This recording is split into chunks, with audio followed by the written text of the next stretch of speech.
Amén. Santo signo número 436.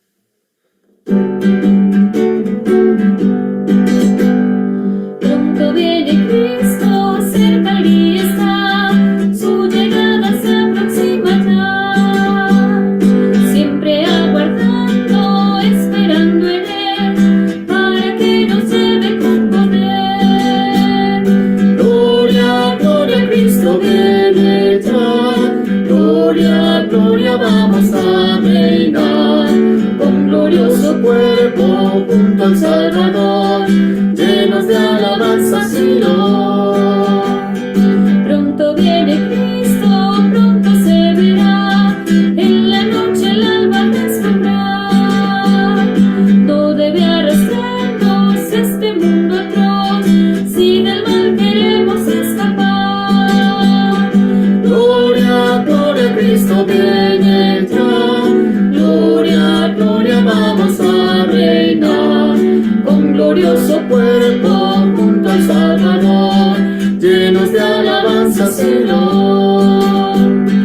Pronto viene Cristo a galardonar y a sus siervos a recompensar. Vela sin cesar del mundo su placer, ama al Señor, mantente fiel. Gloria, gloria, Cristo viene ya. Gloria, gloria, vamos a reinar. Con glorioso cuerpo junto al Salvador, llenos de alabanza, Señor. Pronto viene Cristo, viene a reinar, Satanás y el mundo pasará. Vence al enemigo, lucha contra el mal, para en su trono gobernar. Gloria, gloria, Cristo viene ya. Gloria, gloria, vamos a reinar. Con glorioso cuerpo junto al Salvador, llenos de alabanza, Señor. Amén. Una vez más, aquí estamos, esperando que sigas perfeccionándonos, trabajando con nosotros, mostrando la manera de prepararnos, oh Señor, para tu regreso. No solo para tu regreso, sino para tu regreso con los vencedores, los cuales aspiramos a estar. Abre los ojos espirituales de los santos, oh Señor, y crea en nosotros tal urgencia para tener tal vivir en tu palabra, en ti, sabiendo que puedes llegar en cualquier momento. Gracias, Señor. Amén. Gloria al Señor, santos. Hemos trabajado 3 mensajes y hoy es el 4º mensaje, son 5. El tiempo se va rápido. Y el primer mensaje, el tema es, el propósito es cómo prepararnos para su venida. Y el primer mensaje fue amar su manifestación y no amar el mundo. Un tema muy, muy especial. Tocamos detalles sobre la manifestación, la venida, lo que es la parucía, lo que es la epifanía, todos esos detalles. Usted no escuchó el mensaje, le animo a que entre. Luego el segundo, prepararnos, creciendo en vida hasta la madurez, esperando llegar a ser las primicias, que son los vencedores. Y mencionamos que paralelamente a esta conferencia que estamos dando, estamos también trabajando con el reino. Estamos trabajando otra conferencia con el reino, donde podemos ver que se intersecan precisamente en este tema, puesto que el reino es Cristo sembrado en nosotros, que crece en nosotros. Y eventualmente ese Cristo crece, madura, y si Cristo madura en nosotros, nosotros crecemos y maduramos. El 3 dice, nos preparamos para su venida, estando atentos a la palabra profética más segura, hasta que el día amanezca y la estrella de la mañana nazca en nuestros corazones. Esto va a ser una recompensa para el que venza y al que ama su manifestación.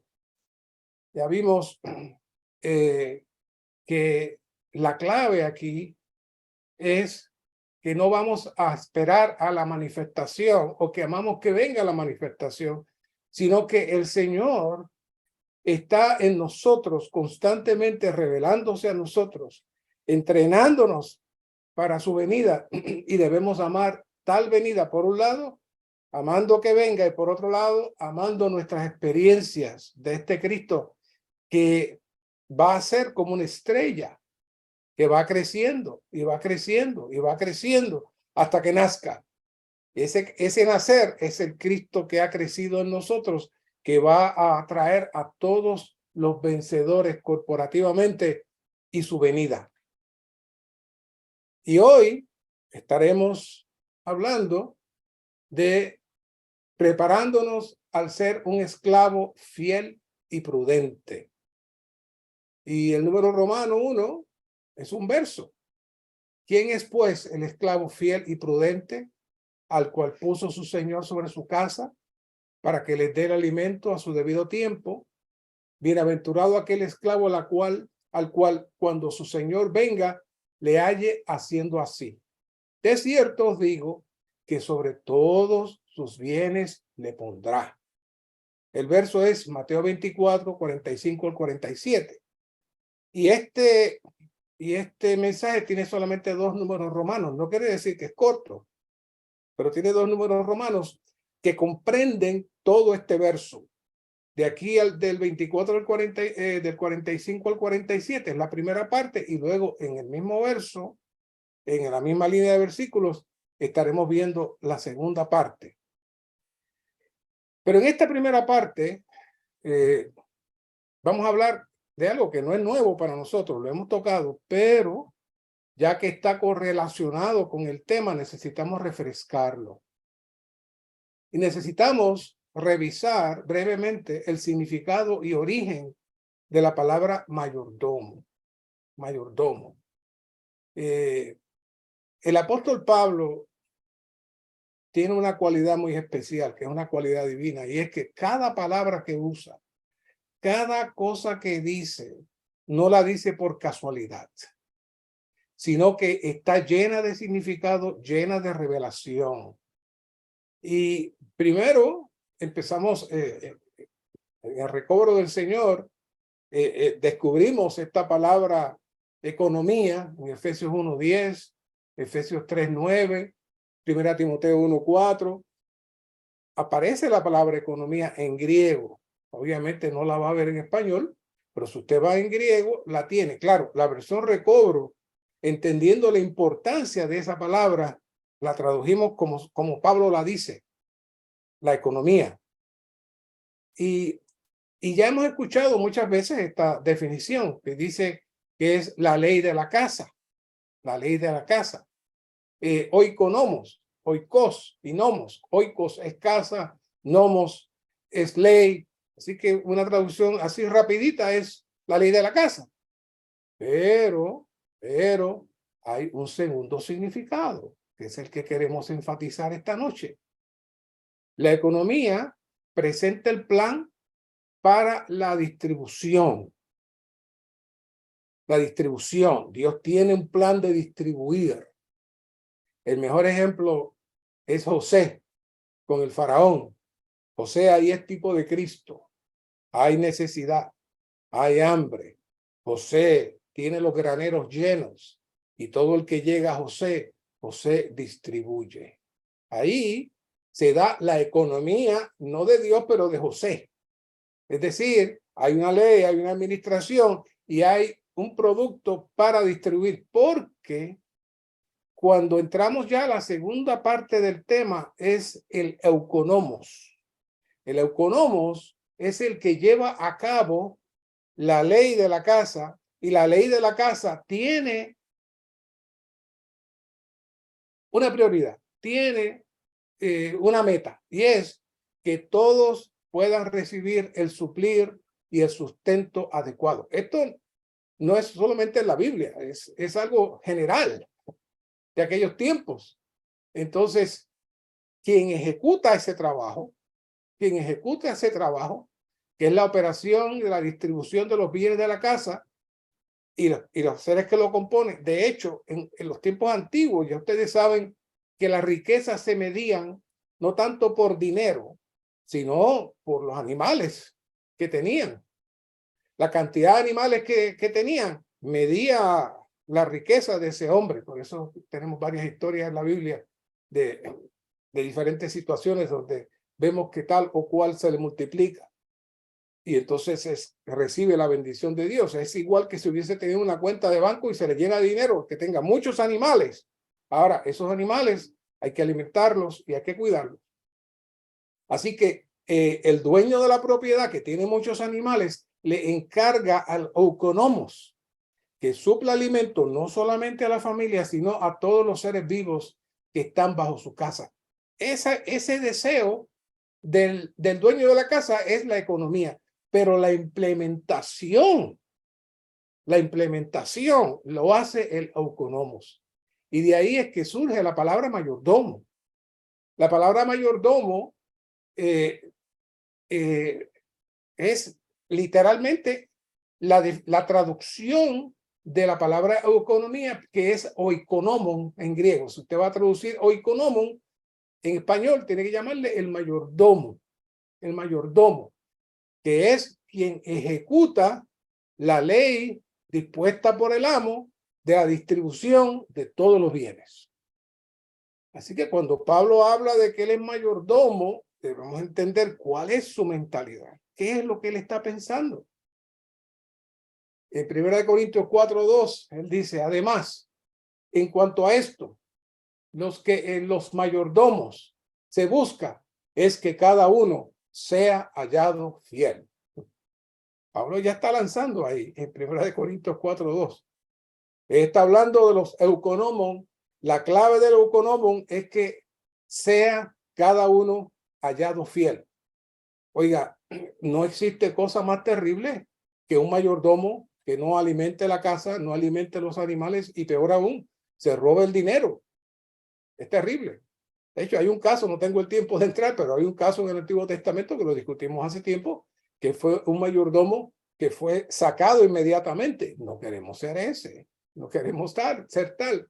Efesios 3:2b dice, Pablo nos dice, si es que habéis oído de la mayordomía,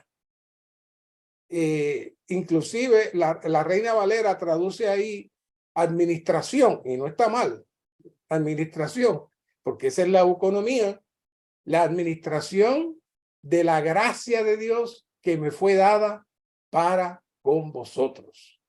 Como mayordomo, él tiene un trabajo. ¿Saben cuál es?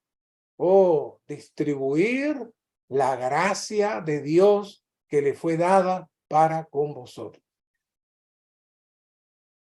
Y a veces nosotros escuchamos los mensajes una y otra vez, y a veces se nos olvidan algunas cosas. Así que vamos a tratar de refrescar algunas cositas, ahora que tenemos algún tiempo, para que vayamos encajando en lo importante de este asunto del mayordomo. ¿Y por qué el Señor trajo esta parábola? Que la repite también en Mateo 25. ¿Por qué? Traducir, cuando Pablo dice aquí, la economía de la gracia de Dios que me fue dada para con vosotros, una traducción sería, si es que habéis oído de la responsabilidad de distribuir y administrar la gracia que me fue dada para con vosotros. Pablo, por un lado, era un receptor de la gracia, pero también él vino a ser un distribuidor de la gracia. Su trabajo, su encomienda era distribuir la gracia. Y vamos a hablar por qué. Hay una nota aquí que dice, la gracia se refiere a las riquezas de Cristo, que Dios nos ha dado en Cristo para que las poseamos y disfrutemos. El ministerio de Pablo impartía las riquezas de Cristo como gracia a los creyentes para que las disfrutaran. Pablo se consideraba a sí mismo un ministro, es decir, un servidor para distribuir como euconomos, las riquezas de Cristo, que están presentadas en la economía de Dios, como Pablo le menciona a Timoteo, 1 Timoteo 1:4, donde le dice, no prestes atención a mitos y genealogías interminables que acarrean disputas, más bien concéntrate, Timoteo, concéntrate en este asunto de la economía, en la economía o economía. Si es la primera vez que usted está escuchando este mensaje y nunca ha escuchado esta palabra, vaya a un Nuevo Testamento en griego y verifíquela. Está ahí, en el recobro del Señor. Es uno de los lugares donde usted va a escuchar esta palabra una y otra vez, que es una palabra muy utilizada y muy conocida en los tiempos del apóstol Pablo. La impartición de la Trinidad Divina está intrínsecamente conectada con la gracia, pues la gracia son las riquezas de Cristo. Todas estas riquezas son presentadas en detalle en todo el libro de Efesios. Pablo es muy cuidadoso hablando de este asunto. Pablo estaba hablando de las riquezas de Dios que se imparten en la gracia. Efesios 1:3. Bendito sea el Dios y Padre de nuestro Señor Jesucristo, que nos bendijo con toda bendición espiritual en los lugares celestiales. Ahí comienza Pablo a hablar de que nos bendijo con toda bendición espiritual. Y luego él abunda en el 2:7 para mostrar en los siglos venideros las superabundantes riquezas de su gracia en su benignidad para con nosotros en Cristo Jesús. Él es el mayordomo de esas riquezas de la gracia. En el 1:7 dice, en quien tenemos redención por su sangre, el perdón de los delitos, según las riquezas de su gracia. Entonces, aquí cambia un poco el asunto, porque aquí no es solamente que gracia es Dios para nuestro disfrute, gracia es toda la operación de Dios para llevar a cabo su economía. Y Él tiene los euconomos que lleven a cabo su economía. Entonces, ¿cuándo nosotros comenzamos a disfrutar las riquezas de la gracia? Cuando toda la operación de Dios nos alcanza. Y eso sucedió, ¿sabe dónde? Desde antes de la fundación del mundo, cuando nos eligió, según dice ahí también en Efesios 1, siendo partícipes de la muerte y resurrección de Cristo, fuimos regenerados, fuimos santificados, consagrados, haciéndonos útiles para su economía eterna hasta finalmente la glorificación. Sí, quizás diga, hermano, pero la dispensación de la gracia es en el tiempo de Cristo. El asunto de la dispensación está hablando del momento cuando Cristo ejecutó su plan, salvación. Pero la gracia es mucho más que una dispensación. Es toda la operación de Dios que está desde antes de la fundación del mundo y se moverá por la eternidad. Se moverá por toda la eternidad. Una vez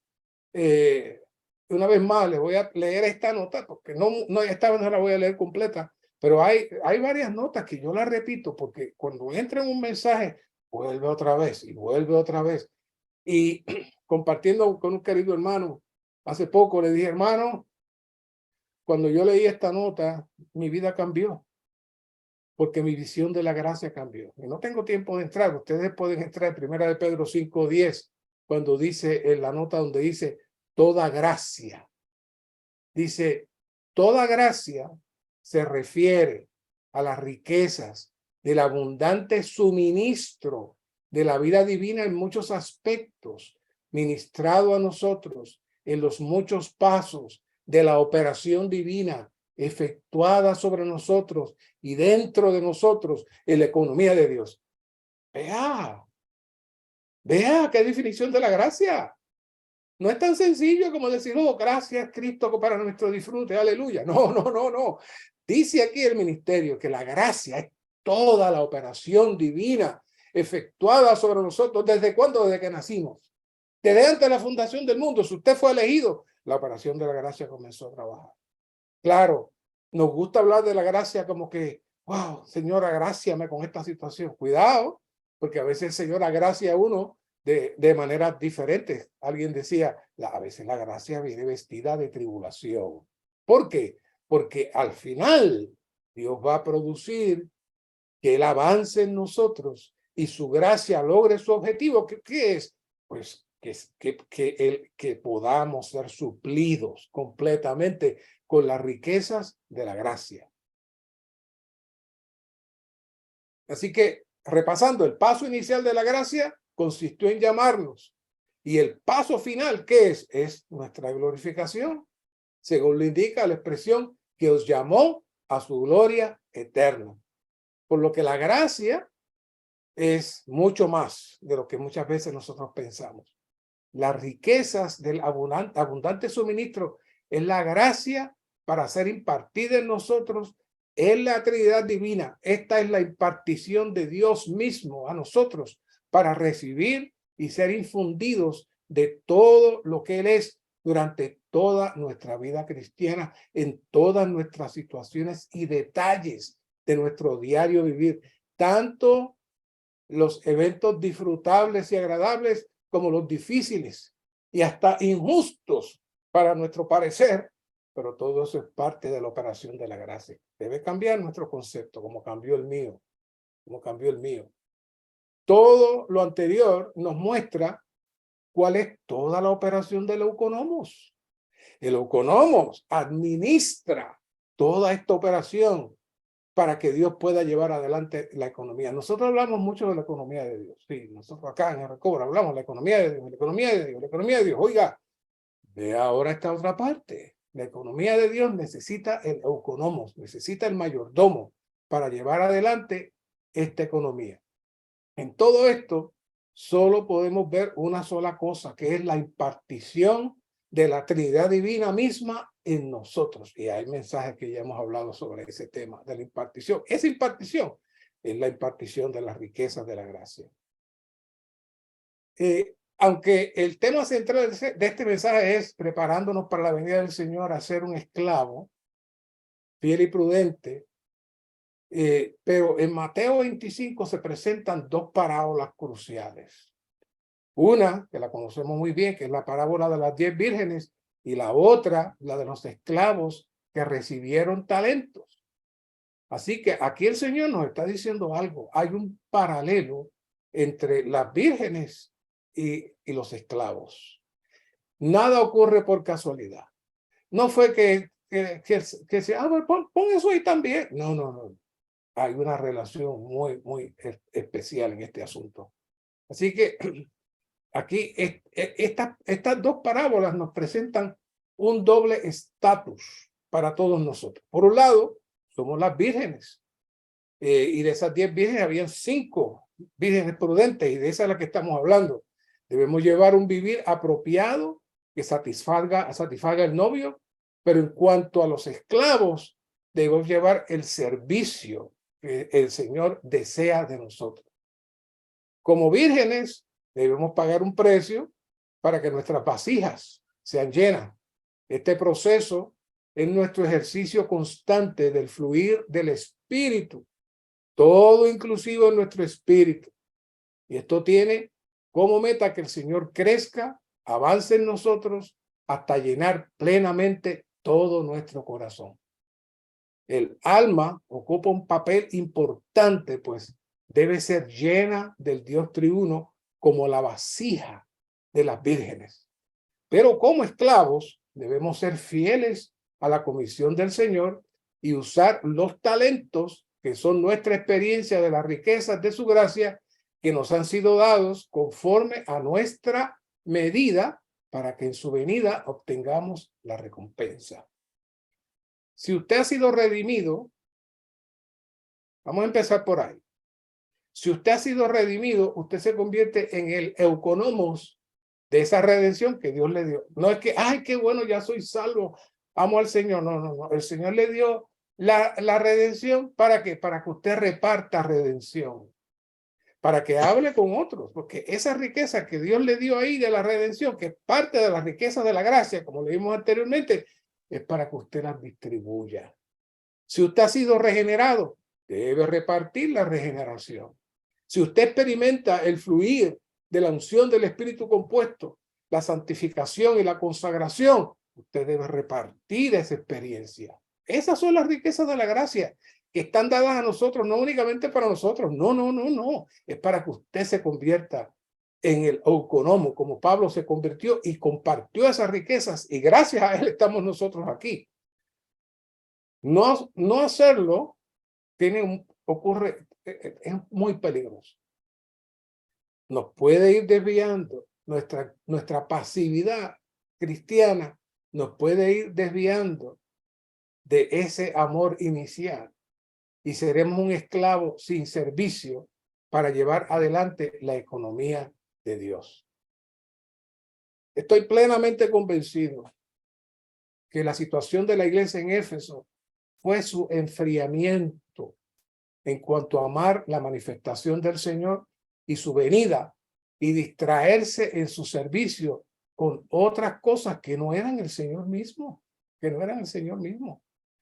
El fervor y el gozo de la iglesia original esperando la venida del Señor era muy alto, pero ya cuando vimos a Apocalipsis y entramos en la degradación de la iglesia, la pérdida del primer amor no es algo emocional, es que Cristo no es el primer lugar, no está llenando nuestro corazón de tal manera que yo anhelo que regrese. Esta mañana compartiendo con los santos, mientras hablaba con ellos en el profetizar, tuvimos que confesar, esta palabra nos expone. Habíamos estado demasiado pasivos, demasiado quietos, muy contentos con todos los entrenamientos, leyendo la palabra, el alimento matutino, compartiendo, pero de la venida del Señor, ¿estoy yo lleno de fuego? ¿Estoy yo anhelante? ¿Estoy amando su manifestación? ¿Estoy teniendo mis experiencias espirituales para prepararme para su venida? No, hemos estado muy pasivos. Todos hemos estado muy pasivos y el Señor ahora nos está hablando. Entonces, hay una conferencia que se dio hace poco en esta zona y un querido hermano preparó un paralelo muy bueno, que lo voy a utilizar para ustedes, donde él nos trae que estas dos parábolas de Mateo 25 presentan un balance, porque no podemos ser esclavos fieles y prudentes sin ser las vírgenes sabias que Dios espera. Una cosa va a producir la otra. Entonces, vamos a producir un par de palabras que van a ir armonizando para que podamos ver cómo una cosa mueve a la otra. Primero, las vírgenes son vigilantes. Las vírgenes que se duermen, no puede ser, las vírgenes tienen que estar vigilantes. Pero esa vigilancia produce en el esclavo el ser fiel. Cuando las vírgenes velan, produce que sean diligentes para cumplir su tarea. Yo sé que muchos de nosotros pasamos con que pues te voy a levantar a las 4 de la mañana por aquello, lo otro. Y cuando de momento miramos el reloj y son las 6, salimos corriendo. Pero si logramos ser vigilantes y levantarnos a la hora precisa, entonces eso implica que somos fieles a lo que ya estaba dispuesto a que sucediera. La segunda cosa, el segundo par de palabras, es que las vírgenes tienen vida. Ellas tienen un aumento de vida que va creciendo. Y ese aumento de vida es la distribución del aceite, que es la unción de la Trinidad Divina que va ganando todo nuestro ser. Esa unción produce vida. Pero el esclavo, una vez que tiene la vida y tiene la unción, puede servir. Puede servir, que es la segunda palabra aquí. Vida y servicio. Sin vida, el servicio es seco, es muerto. Así que las vírgenes, por un lado, tienen la vida. Y por otro, el esclavo sirve. El crecimiento en vida nos procesa al participar del espíritu compuesto para hacernos aptos para el servicio. Sin ánimo de entrar a esta lectura, ustedes la han leído conmigo muchas veces, en Éxodo 28:41. Aquí hay ¿cuántas? 5 palabras. Primero lo viste el sacerdote, luego lo ungen, la unción produce la santificación produce la consagración, ¿y qué finaliza? Servir. Ese es el proceso de las vírgenes cuando llenan sus vasijas. Permite que entonces entren en su otro papel, que es el servir. Las otras dos palabras, la primera es el ser de las vírgenes. ¿Cómo debe ser el ser de las vírgenes? Todo nuestro ser debe expresar a Cristo. Todo nuestro ser debe reflejar a Cristo. Y entonces, ese expresar de Cristo, entonces permite que podamos funcionar. El servicio tiene que ser un reflejo de la vida de Cristo en nosotros. Eso permite que el propósito de Dios se cumpla, que surge el fruto y veamos el resultado de la obra y podamos ser entonces llamados esclavos fieles. Las otras dos palabras es el disfrute. Las vírgenes disfrutan. Es el resultado de un vivir cercano con el amado. La Virgen toma tiempo para disfrutar el amado. Entonces entra la otra misión del esclavo, y es que una vez que la Virgen ama, entonces viene a funcionar como esclavo y se sacrifica. Aquellos enamorados que quizás hay algunos escuchándome hoy, pero casi no hay tantos como antes, donde no habían autos y la novia tenía que caminar 1 milla, 2 millas, 3 millas. Oiga, y la caminaba para ver la novia. ¿Por qué? Porque estaba enamorado de su novia. Y el amor lleva al sacrificio. Así que el esclavo que ama al Señor como novia, entonces entra en el sacrificio. Se extiende su servicio. Él lleva a su viejo hombre a la cruz para que Cristo sea expresado. Y esto llega, y este servicio conlleva a veces muchas situaciones, pero él lo hace porque la novia ama en él. Las otras dos palabras es compra. La Virgen compra.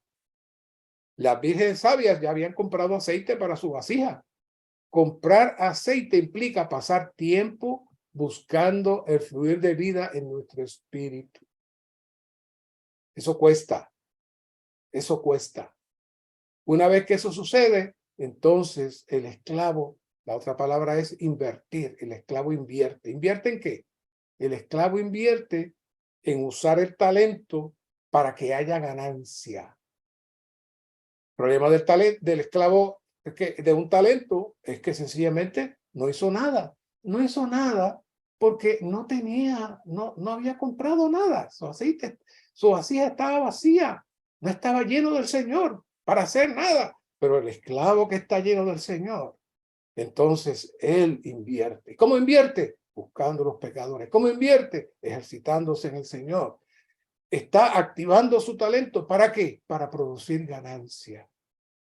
Las otras palabras son recibir. Romanos 5:1 dice, mucho más reinarán en vida por uno solo, Jesucristo, los que reciben la abundancia de la gracia y el don de la justicia. Aquí está la gracia otra vez. Ya sabemos que la abundancia de la gracia es la abundancia de las riquezas de Dios en nosotros en toda su operación. Entonces, las vírgenes reciben. Las vírgenes se llenan completamente, pero luego cambian para ser distribuidoras y cambian a ser entonces los euconomos. Como esclavos, entonces venimos a ser los mayordomos para distribuir. Pablo dice en Efesios 3:2, si es que habéis oído de la mayordomía de la gracia de Dios que me fue dada para con vosotros. Él era el euconomo de la economía. Y ya vimos que de la economía de la gracia, y ya vimos que la economía de la gracia se refiere a todas las riquezas de Dios. Luego vemos que la Virgen ama. La Virgen ama. La Virgen tiene una relación íntima con el Señor. Eso lo vemos más que nada en Cantar de Cantares 1:16, cuando dice, oh tú eres hermoso, amado mío, ciertamente placentero, ciertamente verde es nuestro lecho. Pero luego ese amor nos lleva a la segunda palabra para el esclavo, que es pastorea. En Juan 21 del 15 al 17 vemos las dos cosas. El Señor le dice a Pedro como virgen, ¿me amas? Y luego Pedro le dice, sí, Señor, tú sabes que te amo. Y el Señor le dice, como esclavo, apacienta mis corderos. ¿Ves la dualidad? ¿Ves la dualidad? ¿Me amas? Apacienta mis corderos. ¿Me amas? Pastorea mis ovejas. ¿Me amas? Pastorea mis ovejas. Es decir, el amor tiene que tener un efecto. Si usted dice, yo amo mucho al Señor, Señor, yo te amo, pero cuando el Señor te pone para pastorear las ovejas, cuando el Señor te pone para que entres al sacrificio, cuando el Señor te pone que salgas de tu ambiente, como dicen en inglés, de confort, ambiente cómodo, no, yo no puedo hacer eso. Entonces, ¿qué amor es ese? No. La otra palabra es que la Virgen come, Mateo 4:4, cuando el Señor dice, no solo de pan vivirá el hombre, sino de toda palabra que sale de la boca de Dios. Pero la Virgen come con un propósito, es para que alimente. Primero comemos y después damos el alimento. ¿Y quién da el alimento? Bueno, ¿quién es pues el esclavo fiel y prudente al cual puso su Señor sobre su casa para que les dé el alimento a su debido tiempo? Oh, el primero recibió el alimento y luego lo repartió. Nosotros es igual. Si usted no ingiere, usted no tiene las riquezas de la gracia dentro de usted, no espere repartir nada. No espere repartir nada. Y usted me dirá, ay, hermano, a mí no me han dado nada. Desde que Cristo entró en usted, ya usted cualifica para ser mayordomo. Fue fácil ser virgen, pero ahora el Señor quiere que usted sea mayordomo. Por un lado, entonces, la próxima es que bebe. Allá vimos que come, pero aquí bebe. Juan 4:14, mas el que beba del agua que yo le daré, no tendrá sed jamás. Y el 37, en Juan 7:37 dice, si alguno tiene sed, venga a mí y beba. Entonces el esclavo fluye y desborda. En Juan 7:38, el que cree en mí, como dice la Escritura, de su interior correrán ríos de agua de vida. La Virgen bebe y disfruta, pero el esclavo se supone que fluya. Juan 14:4, sino que el agua que yo le daré será en él una fuente de agua que brote para vida eterna. Y por último, las últimas dos palabras son iguales. La Virgen habla y el esclavo también habla. La Virgen habla al pecador, habla al novio, habla a todos, y el esclavo igual, habla al Señor, habla a todos. Los dos tienen que hablar. Aquí, como la novia habla con el espíritu, Apocalipsis 22:17 dice, el espíritu y la novia dicen, ven. La novia habla con el espíritu, hablan juntos, pero como esclavos, habla a todos los sedientos y necesitados. Ella habla, se comunica, pero entonces el esclavo se encarga de quitar la sed. Así que tenemos ambos aspectos para balancear. Virgen sabia, esclavo fiel y prudente. Si no somos balanceados, puedo decir que amo mucho al Señor, pero no entro en el sacrificio como esclavo, o estoy haciendo muchas cosas, pero no estoy amando en intimidad con el Señor, sino que estoy funcionando con mi habilidad natural. La esfera de la Virgen esclavo es la esfera en la que somos capacitados y nutridos para dar alimento a otros. Así que hoy todos, parece que estoy terminando el mensaje, pero no he entrado casi al bosquejo. Hoy todos debemos evaluar nuestra presente situación y volver a tomar este vivir anhelante de la venida del Señor en nuestro diario vivir. Es decir, un vivir como vírgenes sabias que velan en vida y como esclavos que sirven de manera fiel y prudente que esperan la venida del amo. Todo esto mediante la operación interna del novio que nos viste y se derrama constantemente en todo nuestro ser. Por otro lado, somos esclavos a los cuales se nos ha dado una gran responsabilidad. no solo de administrar y distribuir la riqueza, sino que el reino se expande y crece como el producto de tal labor. Apocalipsis capítulo 3:11 dice, el Señor le habló a la iglesia en Filadelfia y le dice, yo vengo pronto, retén lo que tienes para que ninguno tome tu corona. En esta epístola, es aquí la nota, el Señor le imparte a la iglesia en su recobro la expectativa de su venida, porque ella lo ama. Necesitamos, en todo el transcurso de este mensaje, evaluarnos constantemente y ver cuál es nuestra presente situación. ¿Amamos al Señor? ¿Estamos atentos a su venida como la Virgen sabia y el esclavo prudente? ¿O por el contrario, estamos sueltos, no teniendo al Señor como nuestro primer amor? Punto A dice, la economía de Dios en fe es su economía doméstica, su administración doméstica, la cual consiste en que Él mismo en Cristo se imparta dentro de su pueblo escogido a fin de obtener una casa para expresarse a sí mismo, la cual es la iglesia, el cuerpo de Cristo. Punto B, el esclavo fiel y prudente es un mayordomo. Ahora, todo esto encaja en ustedes porque esa es la idea de la introducción. El esclavo fiel y prudente es un mayordomo en la casa de Dios, un administrador doméstico que imparte Cristo como alimento a sus creyentes. Se muestra fidelidad para con el Señor mientras que se ejerce prudencia para con los creyentes. En la manifestación del reino de los cielos, el Señor pondrá al esclavo fiel sobre todos sus bienes. Esto será una recompensa para su esclavo. El punto C dice que les dé alimento. Se refiere a ministrar la palabra de Dios y Cristo como suministro de vida a los creyentes en la iglesia. Cristo como espíritu vivificante es nuestro alimento corporificado y hecho real en la palabra de vida. A fin de disfrutar al Señor como nuestro alimento espiritual, para que podamos alimentar a otros, necesitamos recibir su palabra con toda oración y reflexionar sobre su palabra. Esto es hablar su palabra en voz alta, reflexionando mucho sobre ella.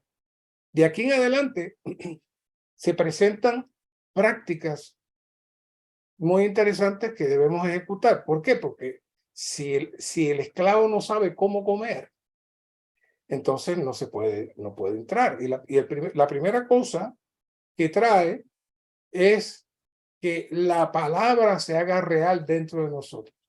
Y nos trae una explicación sencilla de lo que es el orar, leer. Y dice aquí, necesitamos recibir su palabra con toda oración y reflexionar sobre su palabra. La palabra, la traducción reflexionar, no es estar meditando y pensando. Al contrario, en los salmos lo que significa es hablar. Reflexionar es hablar.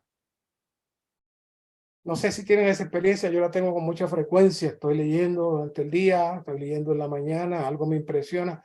Regreso a mi cama en la noche y todavía estoy considerando eso.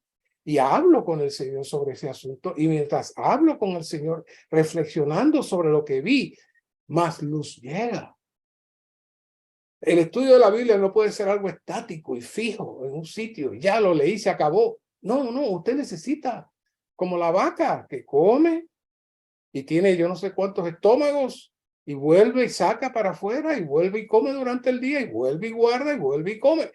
Esa debe ser nuestra imitación de nuestra vida espiritual. Necesitamos estar rumiando la palabra del Señor, pero para eso usted tiene que entrar en ella, para eso tiene que entrar en el ministerio. El punto 2, necesitamos perseverar en la oración y en el ministerio de la palabra. ¿Qué es la oración? La oración es tocar a Dios, percibir a Dios. Y déjeme decirle, lo puede hacer así, si quiere llegar a un cuarto oscuro y se pone de rodillas y ora a Dios, amén. Pero el apóstol Pablo dice que es orar sin cesar. Y usted no puede hacer eso todo el tiempo, usted tiene que trabajar, usted tiene que hacer sus cosas. ¿Qué es entonces orar? Orar es mantener el espíritu abierto para que Dios hable y usted hable con Dios en todo momento. Necesitamos entrar en esa experiencia.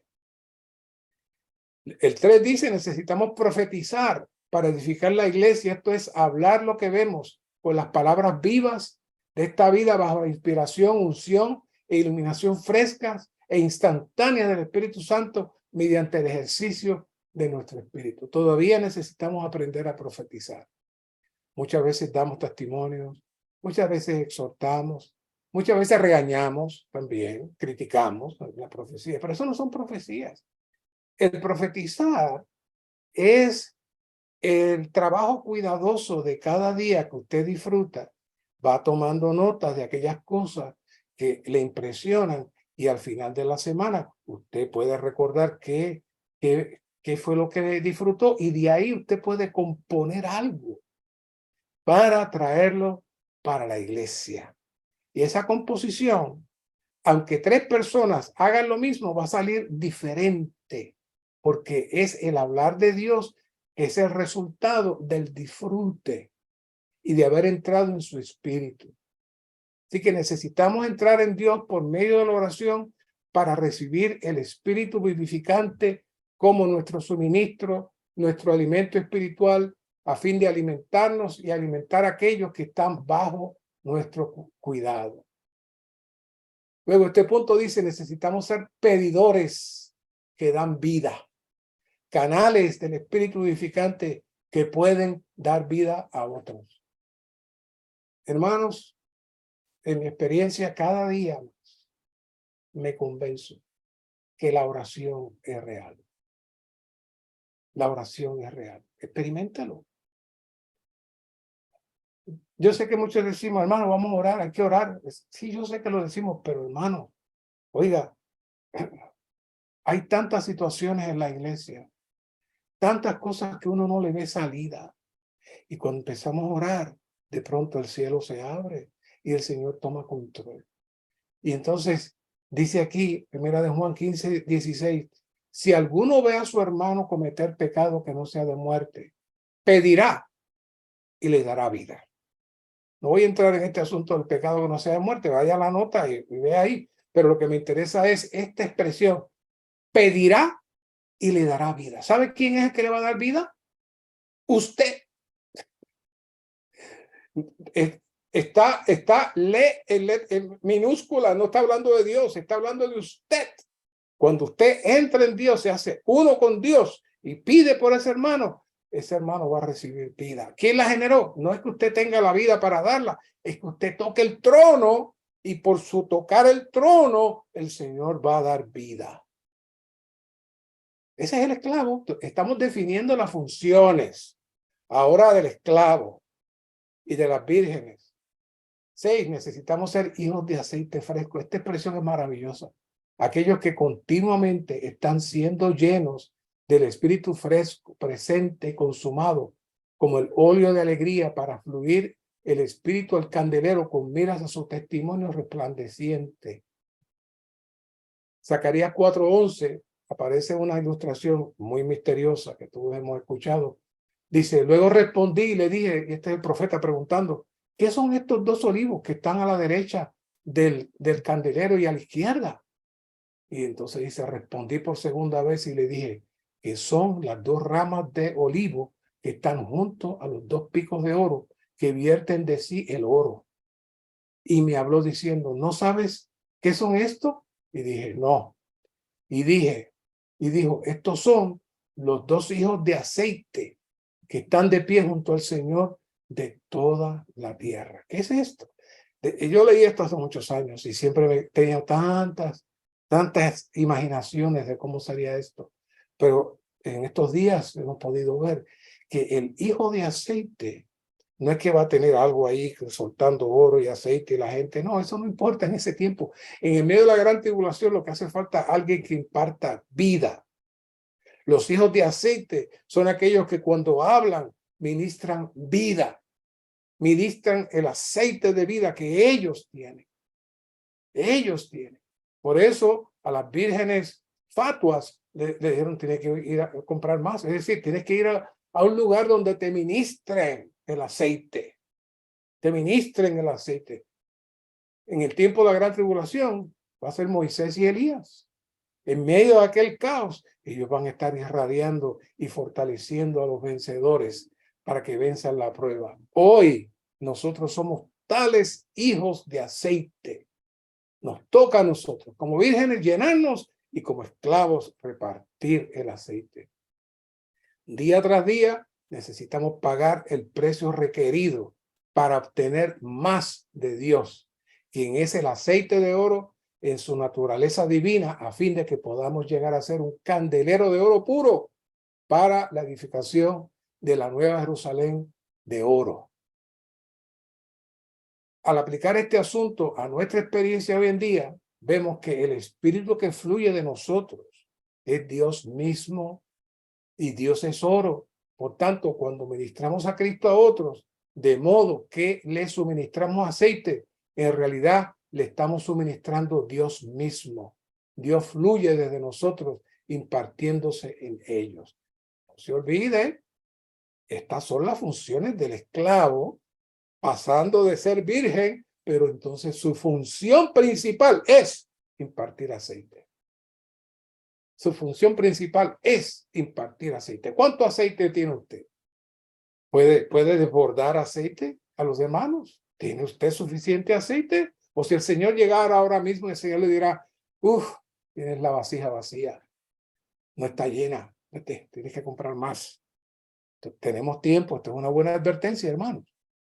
Número 2, Romanos. Entramos entonces a la segunda parte del versículo, que es Mateo 24, 48 al 51. Lo cubrimos hasta el 47, ahora vamos del 48 al 51. Y es la otra parte. Aquí está hablando de quién. Pero si aquel esclavo malo dice en su corazón, mi señor tarda en venir, y comienza a golpear a sus consiervos, y come y bebe, con lo que se emborracha, vendrá el señor de aquel esclavo en día que no espera y a la hora que no sabe, y le separará y le pondrá su parte con los hipócritas. Allí será el llanto y el crujir de dientes. Ya sabemos, para muchos piensan que se perdió. No, va a ser tratado. Es un hijo de Dios, tiene la vida divina, pero va a ser tratado. El llanto es el arrepentimiento. El llanto es el arrepentimiento. Y el crujir de dientes, es el sufrimiento de no estar en el disfrute del Señor como están los demás. Decir en nuestro corazón que nuestro Señor tarda en venir equivale a amar el presente siglo maligno y no amar la manifestación del Señor. Que debemos recordar cuando los apóstoles utilizaban la palabra parusía, se referían mayormente a la venida del Señor, a la venida final del Señor. Pero cuando vimos en 2 Timoteo 4:8, no utilizan la palabra parusía, sino epifanía, que significa aparición. O como se utiliza en 6 veces las cartas de Pablo, manifestación. Por eso, en 2 Timoteo 4:8, los que van a recibir el premio son los que hayan amado. No los que aman en el futuro, sino que han estado amando su manifestación. Tanto la que viene como la lámpara que va creciendo y va alumbrando cada vez más. Y se va a armonizar ambas cosas. Cristo viene como la lámpara, pero va a salir también la lámpara que ya está en usted alumbrando. Está también en usted alumbrando. Y entonces se va a dar el Señor revelado a sus fieles. Así que hay una diferencia entre la estrella de la mañana. La estrella de la mañana nace primero, llega primero, y la luz del sol, que llega después. Entonces la estrella es la manifestación privada e íntima que el Señor tendrá para los vencedores, y luego el resto tendremos su venida, que es la parusía, como el sol para todos los demás creyentes en la resurrección. Claro, no quiero desanimar a nadie, pero el que usted resucite y vea al Señor no le garantiza que va a entrar a las bodas del Cordero. No le garantiza que va a entrar a las bodas del Cordero, porque los primeros que el Señor levanta son los vencedores. Los segundos que el Señor va a resucitar después de la gran tribulación son los que murieron, dieron su vida, y los otros son los que han vivido en victoria y en resurrección y en la manifestación desde el Antiguo Testamento hasta el día de hoy. Si el Señor lo llama a usted antes a su presencia, Cuando llegue el momento del tribunal de Cristo, entonces ahí veremos. Pero ya uno sabe, ya uno sabe. Más adelante vamos a ver eso un poquito si el tiempo da. Mientras tengamos el día de hoy, deberíamos amar al Señor y su manifestación, esperando su venida y considerándola como una advertencia y en ánimo y un incentivo. Nuevamente, debemos tener un vivir sobre todas las cosas que nos lleve a ser las primicias, los vencedores, los cuales podemos ver en Apocalipsis 12:5 y Apocalipsis 14:4. Todo lo demás, en lo referente a lo que ocurrirá después de la gran tribulación para la resurrección de los vencedores que murieron y para todos los demás que hayan fallecido, después de esto viene el tribunal de Cristo, como se nos dice en 2 Corintios 5:10. Así que ese básicamente son los pasos. Y luego ahí en el tribunal de Cristo se decidirá quién entra al castigo dispensacional, porque no estaba vestido adecuadamente. Recuérdense que en el mensaje primero hablamos, todo el mundo tiene que estar vestido de novia de lino fino. Si usted tiene otra ropa que no es novia de lino fino, no puede entrar a la boda. Así que necesitamos velar y estar listos para su venida. Recuérdense que hablamos que por un lado la novia se prepara, Apocalipsis 19, pero por otro lado el Señor nos perfecciona, 1 Pedro 5:10. Así que se consuma, la novia coopera y el novio nos prepara y nos capacita para esta boda. Necesitamos velar y rogar para que el día de la venida del Señor no venga de repente sobre nosotros como un lazo. Que podamos decir, ven Señor Jesús. Este debería ser el anhelo, el clamor y la oración constante de aquellos que aman al Señor y su manifestación. Punto B dice, golpear a nuestros consiervos es tratar mal a los demás creyentes. Oiga, esto es muy sensitivo. Vamos a leer estos versículos. 1 de Juan 4:17. En esto se ha perfeccionado el amor en nosotros, en que tengamos confianza en el día del juicio, pues como Él es, así somos nosotros en este mundo. Oiga, si usted está dentro de la esfera, y ya hemos hablado de eso, del Dios que ama y que imparte su amor en usted, usted no tiene problemas con el día del juicio, porque ese juicio no es para usted. En esto se ha perfeccionado el amor en nosotros, óigalo, en que tengamos confianza en el día del juicio. Si el Señor se ha vivido en usted como amor y usted puede amar a los hermanos y puede amar a las demás personas, el Señor entonces lo está preparando usted para ese día y no tiene que tener temor. El 18 dice, en el amor no hay temor, y este versículo cuántas veces lo hemos escuchado para tantas cosas. En el amor no hay temor, sino que el perfecto amor echa fuera el temor, porque el temor lleva en sí castigo y el que teme no ha sido perfeccionado en el amor. Se está refiriendo a la segunda venida. Este versículo no es que, mira, confía en el Señor y aplica ese trabajo, que el Señor te va a quitar el temor. Eso no es. Aquí está hablando de la segunda venida. El perfecto amor, si usted ha entrado a la dimensión del amor de Dios, usted es perfeccionado en el amor y no tiene que tener ningún temor. No tiene que tener ningún temor. El perfecto amor echa fuera el temor, porque el temor lleva en sí castigo. Si usted tiene temor, si usted esta noche dice, tengo miedo que el Señor venga y no esté preparado, usted no está siendo perfeccionado en el amor de Dios y necesita abrirse al Señor. 19, nosotros amamos porque Él nos amó primero. Todo está conectado. Es que tenemos la costumbre de sacar un versículo y el perfecto amor echa fuera el temor y ya se nos olvidó todo lo demás. Está todo amarrado. Nosotros amamos porque Él nos amó primero. Si alguien dice, yo amo a Dios y aborrece a su hermano, es mentiroso. Pues el que no ama a su hermano, a quien ha visto, no puede amar a Dios a quien no ha visto. Y esto es tan sensitivo. Yo mismo he tenido que arrepentirme muchas veces. Porque a veces quizás compartiendo con otro hermano, o con otro hermano responsable, de manera íntima. Pero es que este hermano es así, este hermano es así, es que no se puede con este hermano. Ay, hermano, aún es. Nosotros, hermanos responsables, necesitamos presentar las cosas al Señor y dejarle que el Señor sea el que juzgue y el que haga. Y más aún, si son situaciones con otras localidades, hay que orar por ellos. No entre en discusión, no entre en defenderse, no entre tratando de ver quién tiene la razón. Ore por ellos. El perfecto amor echa fuera el temor. Y eso nos libera de esto, porque 1 Corintios 16:22 es una bomba atómica. El que no ame al Señor quede bajo maldición. El Señor viene. ¿Está fuerte o no está fuerte? Eso no le está hablando a los judíos, le está hablando a los corintios. ¿Qué es amar al Señor? Amar al Señor es amar el cuerpo, amar la iglesia, amar los santos, ser la virgen, ser el esclavo. Si no hacemos nada de eso, dice aquí, queda bajo maldición. ¿Y qué es esa maldición? Bueno, cuando el Señor venga, usted entra entonces en el castigo dispensacional.